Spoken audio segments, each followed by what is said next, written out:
मैं मुफ्ती सद्दाम हुसैन कासमी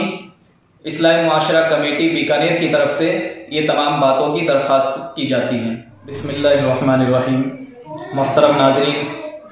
इस्लाही मुआशरा कमेटी बीकानेर की तरफ से आप लोगों से ये अपील की जाती है कि मुल्क भर में चल रही बीमारी जो महामारी का रूप इख्तियार कर चुकी है, कोविड-19 यानी कोरोना वायरस, इससे बचने के लिए हमें जो माहिर डॉक्टर्स के मुताबिक कहा जा रहा है, जिस तरीक़े से हमें गाइडलाइन की जा रही है, हमें उस पर मुकम्मल अमल करना है। बग़ैर ज़रूरत के हमें बाहर नहीं जाना है।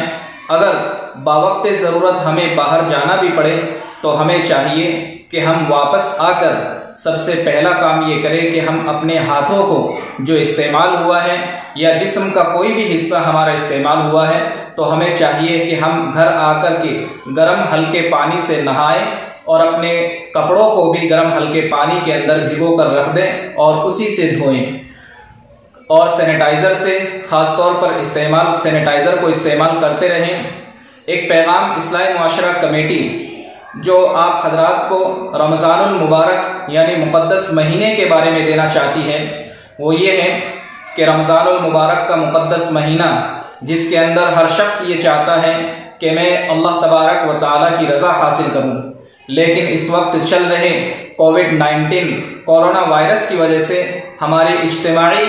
इबादत के अंदर दखल बेहद पड़ा है, जिसकी वजह से हम मुज्तमा और एक साथ भीड़ लगाकर जमा होकर के इबादत नहीं कर सकते। इसलिए इस्लाही मुआशरा कमेटी उम्मत को ये पैगाम देती है कि हमें चाहिए कि हम रमज़ानुल मुबारक जैसे मुक़द्दस महीने में अपने घरों पर इबादत करें।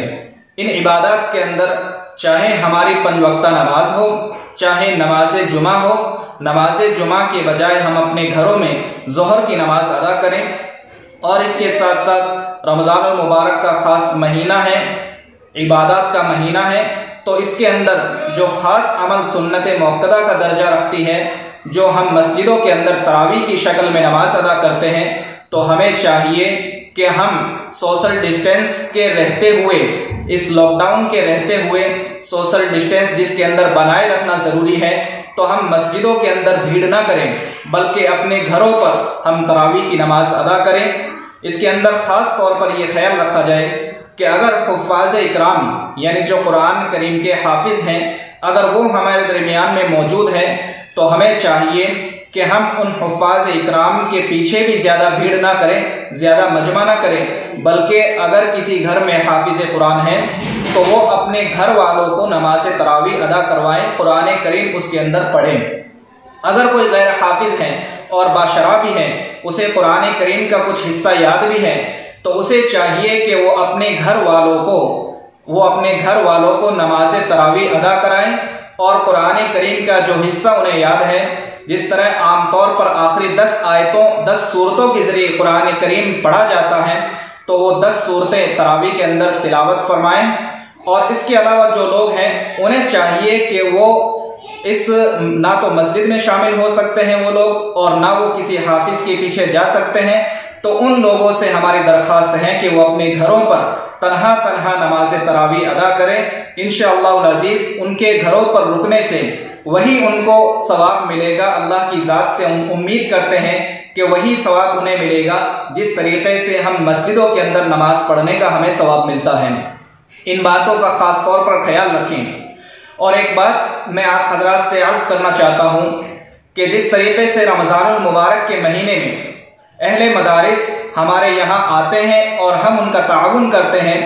तो इस मर्तबा चूँकि वो लोग हमारे यहाँ मौजूद नहीं हो पाएंगे, तो इसलिए हमें चाहिए कि हम उनके अकाउंट नंबर लेकर उनके जैसे भी हम सहूलत के साथ उनको अपना ताउन पहुंचा सके, चाहे अकाउंट के ज़रिए, चाहे और किसी वास्ते के ज़रिए, या चाहे तो हम अपनी रकम इकट्ठी कर लें और बाद में जब ये माहौल साजगार हो जाए उसके बाद उन लोगों को हम अदा करें। तो उन लोगों का ख़ास तौर पर ख्याल रखें, इसलिए कि अहले इस्लाम ही के ज़रिए उनका ताउन हुआ करता है। इसलिए हमारी दरख्वास्त है आप हज़रात से कि उनका ख़ास तौर पर ख्याल रखें। एक गुजारिश मैं ये अर्ज कर देना चाहता हूँ कि इस महामारी के दौर में हम अपने पड़ोसियों का,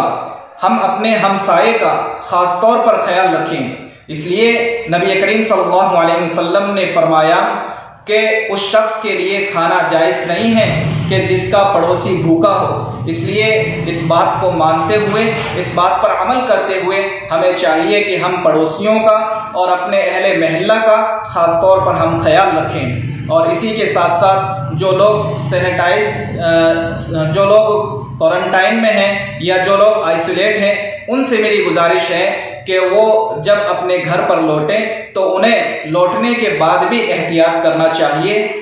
और इसी के साथ मैं आप हजरात से ये उम्मीद करता हूँ कि आप हजरात तमाम इन बातों पर अमल करेंगे। जज़ाकुमुल्लाहु खैरा।